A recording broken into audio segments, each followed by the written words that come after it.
কত গাছ নিয়েছি দেখো, জামাই বাড়ি থেকে আছে সব গাছ ধরে নিয়ে বাগাতে নিয়ে চলে যাচ্ছি।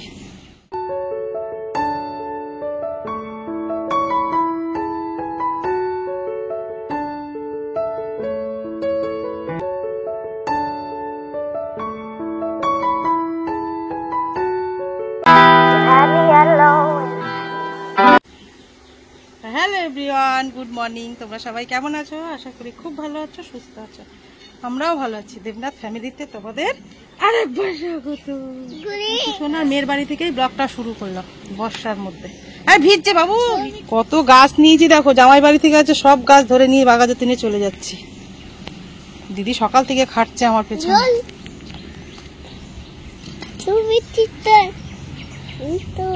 এই যে তুলে নেবে, সদ্য মা হয়েছে।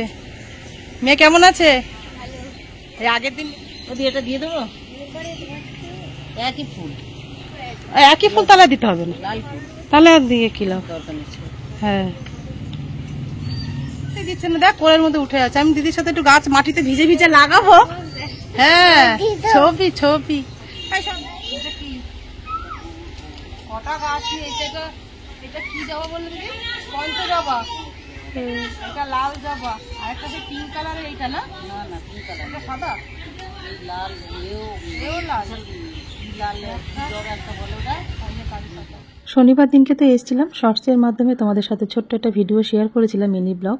আর দেখো আজকে কিন্তু রবিবার সকালবেলা, সকালে কিন্তু চাটা খাওয়া হয়ে গেছে। তারপরে বৃষ্টির মধ্যে বিয়াইন ভিজে ভিজে কিন্তু আজকে অনেক রকমের ফুলের গাছ, একদম ফুলের টব সমেত কিন্তু বাড়িতে নিয়ে যাব। সেই জন্য কিন্তু দেখো দিদি কিন্তু আমার জন্য প্রচুর খাটছে। সেই সকালবেলা থেকে অনেক রকমের ফুল গাছ, তারপরে কারি পাতা, অনেক কিছু নিয়েছি জামাই বাড়ি থেকে। বৃষ্টির মধ্যে বুঝতেই পারছো আর বেশি দূর কিন্তু বড় করলাম না। কালকে সকাল থেকে তোমাদের সাথে আবার কথা হচ্ছে। দেখো সোমবার সকালবেলা তোমাদের সাথে কথা বলতে বলতে সকালের ইন্ট্রোটাই দেওয়া হয়নি। Hello everyone, good morning. তোমরা সবাই কেমন আছো? আশা করি খুব ভালো আছো, সুস্থ আছো। আমরাও ভালো আছি। দেবনাথ ফ্যামিলিতে তোমাদের আরেকবার স্বাগত। আজকে হচ্ছে সোমবার আর ঘড়ি কাটাতে বাজে এখন সকাল 7টা। তো এখন থেকে ব্লগটা শুরু করলাম তোমাদের সাথে নিয়ে, সঙ্গে নিয়ে। আর আজকে কিন্তু একদম ছাদ থেকেই শুরু করলাম। সকালে ঘরে কাজ হয়ে গেছে, স্নান হয়ে গেছে, পুজো দেওয়া হয়ে গেছে, কিছু জামা কাপড় কেচে দিয়েছি। রোজই কাচতে হচ্ছে বর্ষার সময়, তো সেগুলো একটু ছাদে মেলতে এসেছি। আর কালকে কি কি গাছ নিয়েছি চলো তোমাদেরকে একবার দেখিয়ে দিই। কি বৃষ্টি এসছে, দুজনে ভিজে ভিজে তো গাছগুলো সব তুলছিলাম। মানে গাছের ডাল অনেকগুলো ফুল গাছ এনেছি, তারপরে তোমার কারি পাতা, তারপরে আদা, সেই গাছ আছে না আদা যেগুলো, মানে আদার এই এক ধরনের আদা, ওটা একটু না মানে পকোড়া ফকোড়া খেতে খুব ভালো লাগে। ওদের বাড়িতে খুব সুন্দর হয় জানো তো। গন্ধরাজ লেবু গাছ তোমাদের তো দেখালাম। ওর বৃষ্টি এসছে, তারপর সবাই বাচ্চা সামলাতে, রান্না বান্না করতে অনেকটা বেলা হয়ে গেছিল, 2:30টা বেজে গেছিল জানো তো। ভাবলাম তাহলে ঠিক আছে, সোমবার থেকে আবার ব্লগটা কন্টিনিউ করা যাবে। সেখানে 4:20 ওদের বাড়ি থেকে বেরিয়ে গেছে, 4:40 ট্রেন ধরে বাড়ি চলে এসেছিলাম। এসে আর শরীরটা একদম ভালো লাগছিল না। তো দেখো কি কি ফুল গাছ এনেছি তোমাদের দেখার। আমার কাছে কি কি ফুল ফুটেছে তোমাদেরকে একবার দেখি। কত সুন্দর ফুল ফুটেছে দেখেছে, ভরে গেছে গাছটা আমার, কি ভালো লাগছে। এই যে এই গাছগুলো কালকে নিয়ে এসেছি, এগুলো একটু জল টল দিয়েছে, ওরা তো সব ঠিকঠাক করেই দিয়েছে। এখন তো মাটিতে হাত দেওয়া যাবে না, আমার কাছে লেগে রয়েছে। তাই দেখো বৃষ্টিও ছাদে কিন্তু নেমে গেছে, এত রোদের মধ্যে বৃষ্টি পড়ছে। এগুলো ভাবছি কি জানলার মধ্যে রাখবো। জানলায় গাছ রাখতে গেলে না এই তক্তাটা আমাকে নিয়ে যেতে হবে। তো চলো এটা ঘরে জানলার মধ্যে রেখে দিই আমাদের বেডরুমে, তারপরে পরে তোমাদেরকে দেখাচ্ছি রাখার পরে। এগুলো যেখানে রাখবো বেডরুমের জানলাটা, সেখানে রাখতে গেলে নিচে তো একটা কিছু রাখতে হবে, তাই লম্বা একটা তক্তা নিয়েছি, এইটাই কিন্তু ওখানে রেখে দেবো। তারপরে পরে আস্তে আস্তে গাছগুলো ঠিক হয়ে যাওয়ার পরে সুন্দর করে ওখানটা সাজানোর ইচ্ছে আছে, দেখি কতদূর কি করতে পারি। তো দেখো ওইটা রেখে দিলাম। তো মেয়ের শাশুড়ি না এত ভালো, তোমাদের কি বলবো, মানে যখনই যেটা আনার হবে, যদি আমি ভুলে যাই, উনি কিন্তু একদমই ভোলে না। গন্ধরাজ লেবু থেকে মানে যেটা যেটা হয় আর কি বাড়িতে সবজি, সমস্ত কিছু আমার ব্যাগে গুছিয়ে দেয়। ফুল গাছ বলেছিলাম একটু জবা ফুল হলে ভালো হতো, বলার সাথে সাথেই কিন্তু দিদি সমস্ত সেই টপের মধ্যে করে নিজেই মাটি তুলে গোবরের সার দিয়ে সেগুলো সমস্ত কিন্তু 5খানা টপ আমাকে একদম সুন্দর করে সাজিয়ে গুছিয়ে দিয়েছে। টপগুলো কিন্তু এখন এখানে রেখেছি সবকটা, ওই কর্নার পর্যন্ত। পরে না টপগুলো চেঞ্জ করবো, আগে গাছটা ঠিকঠাক মতন হয়ে যাক, মানে ঠিক মতন মানে ধরে যাক আর কি, মানে বসিয়ে দিয়েছে। তো ওই জন্য আমি টপটা এখন চেঞ্জ করলাম না। পরে কিন্তু আমি টপগুলো নতুন মানে সেরামিকের টপগুলো কিনে এখানে সব সাজিয়ে দেবো।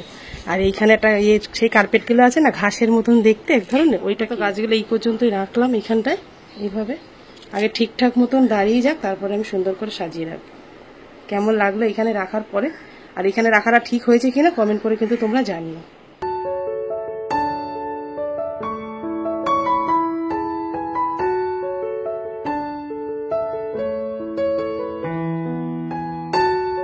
বৃষ্টি শুরু হয়ে গেছে, জলটা দিলাম অল্প করে, এখন থাক এখানটায়। চলো গাছটা দিয়ে দিই। চোখের সামনে কি বলতো, সবে মানে ছোট চারা তো, চোখের সামনে থাকলে না মনটা বেশ ভালো লাগবে, যেন ঠিক আছে। হওয়ার সময় তো ছাদে গিয়ে দেখা হয় না, ওই জন্য অনেক গাছ না নষ্ট হয়ে গেছে। আর ব্যালকানিতে একদম গাছ রাখতে পারি না, ওই দিকটা ভালো মতো রোদ পায় না গাছে। গাছ রোদ বৃষ্টি সবকিছু দরকার, তারপর তো একটা গাছ সুন্দর সুস্থভাবে গাছটা হবে। এই যে এইখানটা কিন্তু রোদও পড়ে, আবার বৃষ্টির জলটাও বেশ ভালো পড়ে, ওই জন্য আমি এইখানটায় রাখলাম। দেখি এই জায়গাটা একটু মানে সুন্দর করে লেগে রয়েছে, ওই জন্য আজকে সোমবারের পুজো তোমাদের সাথে কিছুই শেয়ার করতে পারলাম না, বা ঠাকুরকে গায়ে হাত দিইনি, ঠাকুরের বাইরে থেকে ঠাকুরের বাটা আর তোমার ধূপকাঠি প্রদীপটা জ্বালিয়ে দিয়েছি। না শাঁখ ঘন্টা কিচ্ছু কিন্তু বাজানো যাবে না, ঠাকুরের গায়ে হাত দেওয়াও যাবে না, মানে 3.5 দিন আমপচি থাকবে সেই কদিন। তো চলো, ওই জন্য সোমবারের পুজো আজকে তোমাদের সাথে শেয়ার করতে পারলাম না। পুরো অনেক ঠাকুরের বাটা দিয়েছি, শুধু পর্দাটা একটু খুলেছি, কেমন লাগে যেন ঠাকুরের পর্দা দেওয়া থাকলে, ওই জন্য আমি পর্দাটা খুলে দিই। সকাল থেকে তোমাদের সাথে ঠিক মতো কথাই বলতে পারিনি, ওই তোমাদের দেখালাম আজকে তো পুজো, সোমবারের পুজো, তোমাদের সাথে কিছুই শেয়ার করিনি। জানো তো তোমরা সবাই যে আমপচি লেগে রয়েছে, সেই জন্য। তো চলো আজকে সোমবারে কি কি রান্না করবো তোমাদের সাথে একটু শেয়ার করি। আর আজকে সকালে যা বৃষ্টি দেখলাম, বৃষ্টি দেখে যেটা মাথায় আসে আমাদের খিচুড়ি। খিচুড়ি কিন্তু এই বর্ষায় আমাদের খাওয়া হয়নি, আর আজকে প্রথম খিচুড়ি বানাবো। তার জন্য দেখো ডাল চাল একদম কিন্তু সম পরিমাণে নিয়ে নিয়েছি, 150 করে 300 গ্রাম। এই যে এই মেজারমেন্ট কাপটা মেপেই কিন্তু সমস্ত কিছু নিয়েছি। আর খিচুড়ির সাথে একটু ভাজা ভুজা খেতে বেশি ভালো লাগে, আর আজকে তরকারি টরকারি একদম করবো না। তা চলো তোমাদেরকে এক ঝলক দেখিয়ে কি কি জোগাড় করেছি আমি। আর এদিকে কিন্তু স্যামের ভাত হচ্ছে, তারপর ভাতটা দই দিয়ে খাবে। এই দেখো সমস্ত কেটে সবজি আমি কিন্তু রেডি করে নিয়েছি। এই যে এই কাপটা মেপে কিন্তু দেখাবো 150 গ্রাম। এখানে মুগ ডাল আর চাল আমি ধুয়ে একদম মানে জলে ভিজিয়ে রেখেছি, জলটা কিন্তু একদম সোপ করে নিয়েছি। বেগুন ভাজা, আলু ভাজা, কুমড়ো ভাজা, আর বানাবো হচ্ছে পনিরের পকোড়া, মানে খিচুড়ি দিয়ে খাওয়ার জন্য। তার জন্য দেখো ধনে পাতা কাঁচা লঙ্কা বেটে নিয়েছি, আর এখানে আদা একটু গ্রেট করেছি, এটা খিচুড়িতে দেওয়ার জন্য। আর স্যামের ভাতটা হয়ে গেলে আমি কিন্তু রান্না। তোমাদের এই বর্ষায় খিচুড়ি খাওয়া হয়ে গেছে না এখনো খাওনি, আমাকে কমেন্ট করে জানিও। খিচুড়ি খেতে আমার ছেলে ভীষণ ভালোবাসে, আর সোমবার দিনকে না খুব একটা ভাত ভাত আমি করে মানে রান্না বান্না করি না, অনেক তরকারি করতে লাগে, ডাল করতে লাগে, তাই ভাবলাম ডালে চালে আজকে সময় বাঁচানোর জন্য খিচুড়ি করে দিই। আর আমার ছেলের তো প্রিয় খাবার খিচুড়ি, চিকেন, এগুলো হলে আর খিচুড়ি লাগবে না। দেবনাথ বাবু একটু খিচুড়িটা একটু কম ভালোবাসে, কিন্তু খেয়ে নেবে, বউ বানালে তো চাপে পরে সবাই খেয়ে নেয়। এই কদিন ধরে তোমাদের সাথে ঠিকঠাক মতন করে আমি ব্লগ আপলোড করতেই পারছিলাম না, মানে সময়টা না আমি ঠিকঠাক করে ম্যানেজই করতে পারছিলাম না, জানো তো। আর পুচু সোনা মেয়ে আসলে আর বেশিরভাগ সময়টা ওদের সাথে কাটাতে চাই।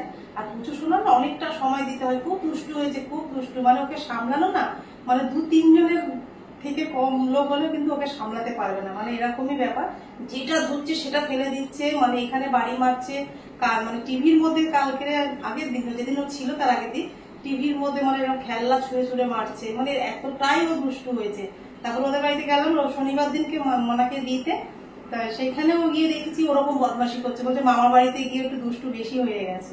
মানে খুব আহ্লাদি তো, মানে সবার একটা মানে আদরের ভালোবাসার জিনিস একটা, ঠাকুমা দাদুরও দিদা দাদুরও সবার ভালোবাসার একজন মানুষ এসছে আমাদের জীবনে। তো ওকে নিয়ে না একটু সময়টা বেশি কাটাই বলে ওই জন্য ব্লগগুলো ঠিকঠাক করে দিতে পারছিলাম না। শর্টসের মাধ্যমে তোমাদের সাথে প্রত্যেক দিনই আপডেট দেওয়ার চেষ্টা করেছি, মানে অফ তো একদিনও দিইনি, মানে দিতে চাই না, জানি তো, কাজটা তো ভালোবেসে করি, ইউটিউবের কাজটা খুব ভালোবেসে করি, আর অনেকটা ধৈর্য অনেকটা সময় লাগে, সেই সময়টা আমি দিতে পারছিলাম না, মানে বড় ভিডিও কোনো রকম আপলোড করতে পারছিলাম না। তা ওরা চলে যাওয়ার আগের দিনকে একটা ভিডিও আপলোড করেছিলাম, তোমরা অনেকেই ভালোবাসা দিয়েছো, আর একজন আমাকে কমেন্ট করেছে, অনেকেই কমেন্ট করেছে, তা সঙ্গে সঙ্গে রিপ্লাই আমি দিয়েছি, কিন্তু কিছু কিছু কমেন্ট তোমাদের বললাম যে বললে ভালো লাগে। কৃষ্ণা সাহা আমাকে কমেন্ট করেছে, নামটা যদি তোমাদের ঠিকঠাক নিয়ে থাকি বোন না দিদি আমি তো জানি না, আমি বোন বললাম, তাহলে তুমি আমাকে কমেন্টে জানিও। আমাকে লিখেছিল যে বেডশিট 2টো না 3টে তুমি চেঞ্জ করলে। হ্যাঁ 3টেই বেডশিট, কিন্তু ওই বেডশিটটা আমি এখনো কখনো তুলি না, কেন? কার্লনের গদি লাগানোর পরে, মানে সাদা তো গদিটা, 2টো বেড কাভার যখন পুরনো হয়ে যায় না, বেড কাভার গুলো ফেলে না দিয়ে 2টো বেড কাভারকে আমি একসাথে সেলাই করেছিলাম, সেলাই করে গদির উপরে না সবসময় টান টান করে পেতে রাখি। পেতে রাখলে ওর উপরে যদি তুমি একটা ভালো চাদর পাতো, দেখবে চাদরটাও ময়লা হচ্ছে না, গদিটাও ভালো থাকছে, সবকিছু একটু পরিষ্কার পরিচ্ছন্ন থাকবে। ওই জন্য আমি ওই বেডশিটটা কিন্তু সবসময়ের জন্য পেতে রাখি, ওটা আমি একদমই তুলি না। দুটো বেডশিট আছে, দুটো বেডশিট সেলাই করে গদির মধ্যে পাতা রয়েছে। আর এমনি আমি সেদিনকে দুটো বেডশিট তুলেছি কেন, একটা নতুন বেডশিট সে কিছুদিন আগেই পাতা ছিল বলে রাত্রেবেলা পেতেছিলাম, সকালবেলা ছেলের জন্মদিন বলে নতুন বেডশিটটা পেতেছিলাম, ওইটার উপরে নতুন বেডশিটটা পেতেছিলাম, তাই না? তো ওই জন্য দুটো বেডশিট একসাথে আমি তুলেছি। তিনটে বেডশিট তোমরা ঠিকই দেখেছো তুমি, ওটা তিনটেই বেডশিট, মানে ওইটা আমি তুলিই না, ওটা ওটা বেডের মধ্যে পাতা থাকে। যে কোনো পুরোনো জিনিস বেড কভার না ফেলে দিয়ে তোমরা কিন্তু বিছানার চাদরের নিচে দুটো বেড কভার একসাথে সেলাই করে এরকম পেতে রাখতে পারো, একদম গদির তলা পর্যন্ত দেখবে টান টান করে রাখবে, গদিটা কিন্তু খুব সুন্দর থাকবে, ভালো থাকবে, আর জিনিসটা পরিষ্কার পরিচ্ছন্ন থাকবে। আমার কথা ছিল, ওই জন্য আমি তোমাকে এতগুলো কথা তো সবসময় কমেন্টের মাধ্যমে উত্তর দেওয়া যায় না, ওই জন্য ভালো আমি কোনো রকম রিপ্লাই দেবো না, আমি এইভাবে ভিডিওর মধ্যে তোমার কথা রিপ্লাইটা দিয়ে দেবো। চলো ভাজাগুলোর মধ্যে একটু নুন মিষ্টি মেখে রাখি, তাহলে না ভাজাটা বেশ খেতে ভালো লাগবে। দেবো হলুদ, একটু মিষ্টি দিয়ে দিলাম, দেবো একটু লঙ্কার গুঁড়ো।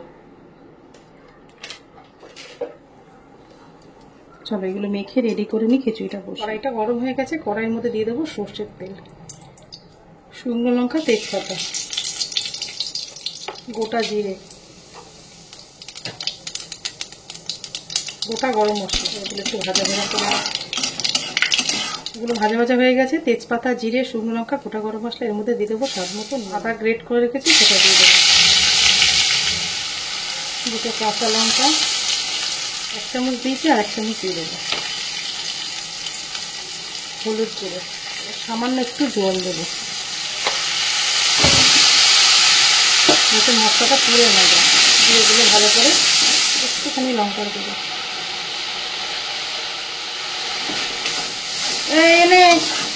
আর গরম মশলাটা খিচুড়িটা পরে দেবো আমি, যখন প্রেশার কুকারে হয়ে যাবে তখন। এই দেখো ডাল আর চাল যেটা ধুয়ে জল ধুয়ে রেখেছি সেটা দিয়ে দিলাম, ভালো করে মশলার সাথে কষিয়ে নেব। ডাল চাল কিন্তু ভালো মতন কষে গেছে, এবার প্রেশার কুকারে চলো এটা দিয়ে দিই। দেখো প্রেশার কুকারে আমি কিন্তু গরম জল দিয়েছি খিচুড়িটার মধ্যে, মানে কড়াইয়ের মধ্যে কষানো হয়ে গেছিল, চাল ডালটা এর মধ্যে দেওয়ার পরে কড়াইতে গরম জল করে এর মধ্যে দিয়ে দিয়েছি। তাহলে চলো প্রেশার কুকারটা বসিয়ে দিই। খিচুড়িটা প্রেশার কুকারে বসিয়ে দিয়েছি, আর দেখো 11:30 বেজে গেছে, বাবু কিন্তু চলেও এসছে। এবার সকালবেলা চা খাইনি, বাবু এরকম টাইমে আসে 11:30টার সময়, তখনই কিন্তু দুজনে চা খাই একসাথে, একা খেতে না একদম ভালো লাগে। এই অভ্যাসটা না আমার অনেক দিনের, জানো তো, কাউকে না কাউকে লাগবে ভাত খেতে গেলে আর চা খেতে গেলে, মানে একা খেতেই পারি না। যখন ওরা মানে কাজের জন্য বাইরে যায় বা কিছু করে তখন তো আমাকে বাধ্যমূলক খেতে হয়। তা দেখো খিচুড়িটা কিন্তু আমার একদম রেডি হয়ে গেছে, ওপর থেকে কিন্তু আমি একটুখানি ঘিও দিয়ে দিয়েছি, আর প্রেশার কুকারে যখন নামানোর সময় আমি একটু মিষ্টি আর একটুখানি গরম মশলাও দিয়ে দিয়েছিলাম। খিচুড়িটাকে রেডি করে রেখে দিয়ে তারপরে দেখো পনিরের পকোড়া বানাবো, তার জন্য পনিরগুলো তো পিস পিস করে কেটে নিয়েছিলাম, তার মধ্যে গোলমরিচ, নুন আর লঙ্কার গুঁড়ো দিয়ে দিলাম, দিয়ে হালকা করে একটু মেখে নিলাম। নেওয়ার পরে দেখো ওই বাটির মধ্যে কিন্তু কাঁচা লঙ্কা, ধনে পাতা একসাথে বেটে রেখেছি, মাঝখানে কিন্তু পুদিনা পাতা থাকলে কিন্তু পুদিনা পাতা অবশ্যই দেবে, তাহলে দেখবে খেতে কিন্তু বেশ ভালো লাগবে পনিরের পকোড়াটা। আমার কাছে পুদিনা পাতা ছিল না, তাই জন্য ধনে পাতা আর কাঁচা লঙ্কাটা একটু অল্প নিয়েছি, না বেশি দিলে না একদম ঝাল হয়ে যাবে সেই জন্য। তা দেখো উপর থেকে কিন্তু মাঝখানে একদম মিডিলে দিতে হবে ধনে পাতা আর কাঁচা লঙ্কা বাটাটা, দিয়ে আরেকটা উপরে আরেকটা পনিরের যে পিস করে কেটে রেখেছিলাম সেটাকে দিয়ে দিতে হবে। তোমরা যখন পনিরের পকোড়া বানাবে একটু বড় বড় একটু লম্বা লম্বা করে রাখবে, দেখবে আরো ভালো লাগবে, আর পুরটাও বেশ মানে বেশি করে দেওয়া যাবে, তখন খেতে ভালো লাগবে। আর দোকান থেকে পনিরটা এমনভাবে নিয়ে এসছে, আমাকে এইভাবেই কাটতে হলো। আর কিন্তু বৃষ্টি নেমেছে, আমার খিচুড়ি খাওয়াটা সার্থক হলো, বৃষ্টিটা দেখে মনটা বেশ ভালো লাগছে। খিচুড়ি খাবো বৃষ্টি হবে না তা কখনো হয় বলো তো? বৃষ্টিটা ঠিক সময় এসছে, খাওয়ার সময়, জানো তো। তা চলো পনিরের পকোড়াগুলো এবার ভেজে নিই। তো পনিরের পকোড়া বানানোর জন্য আমি কিন্তু মাঝখানে পুরটা দিয়ে রেডি করে নিলাম পনিরগুলো, তারপরে কিন্তু একটা ব্যাটার তো রেডি করতেই হবে, তার মধ্যে চালের গুঁড়ো, বেসন, চিলি ফ্লেক্স আর লবণ দিয়ে ভালো করে জল দিয়ে একটা ঘন ব্যাটার তৈরি করে নিলাম। তারপরে পনিরের টুকরোগুলো ব্যাটারে চুবিয়ে নিয়ে তেলে ভেজে নিলে ব্যাস পনিরের পকোড়া একদম রেডি হয়ে গেছে।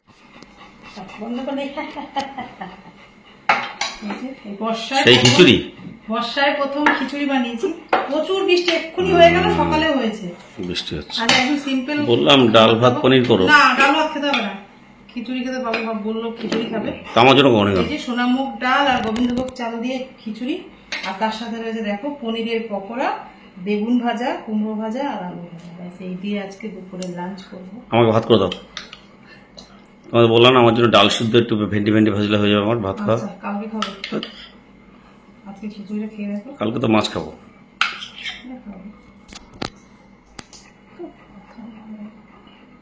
কি বলো তো এটা? বেগুন ভাজা নি? আরে ভেজেছি। বেগুন ভাজা দাও আমাকে।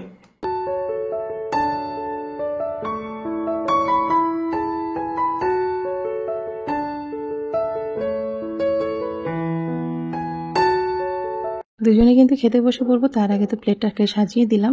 আর যেই জিনিস দেবনাথ বাবুর খেতে একদম ভালো লাগে না, সেই জিনিস আমি একটু সুন্দর করে সাজিয়ে গুছিয়ে দিই, তারাও কিন্তু ও খুব খুশি হয়ে যায়। আর আজকের দুপুরের মেনু তো তোমাদেরকে বললাম, ভাজা ছিল, বেগুন ভাজা, কুমড়ো ভাজা, আলু ভাজা, আর পনিরের পকোড়া, আর গোবিন্দভোগ চালের খিচুড়ি। ব্যাস, একদম দুপুরটা কিন্তু জমে গেছে। খিচুড়িটা খেতে দারুণ হয়েছে জানো তো। প্রেশার কুকারে না খিচুড়ি করলে কিন্তু খেতে খুব স্বাদ হয় জানো। একবার করে তোমরা দেখতে পারো। আর তোমরা যদি প্রেশার কুকারে খিচুড়ি খেয়ে থাকো তাহলে আমাকে কমেন্ট করে জানিও। স্যামের কিন্তু খাওয়া হয়ে গেছে, ও বাবু আজকে খাইয়ে দিয়ে তারপরে একটু জিমে গেছে। আজকে স্যাম কিন্তু দই দিয়েই খেয়েছে, আর বাবুর আসতে 3-4 বেজে যাবে। তা রবিবার আর সোমবার মিলিয়ে ছোট্ট একটা ব্লগ তোমাদের সাথে শেয়ার করলাম। তোমাদের কেমন লাগলো কমেন্টে করে জানিও। ভালো লেগে থাকলে লাইক, কমেন্ট, শেয়ার করো। আর আমার চ্যানেলে নতুন হলে অবশ্যই কিন্তু তোমরা সাবস্ক্রাইব করো।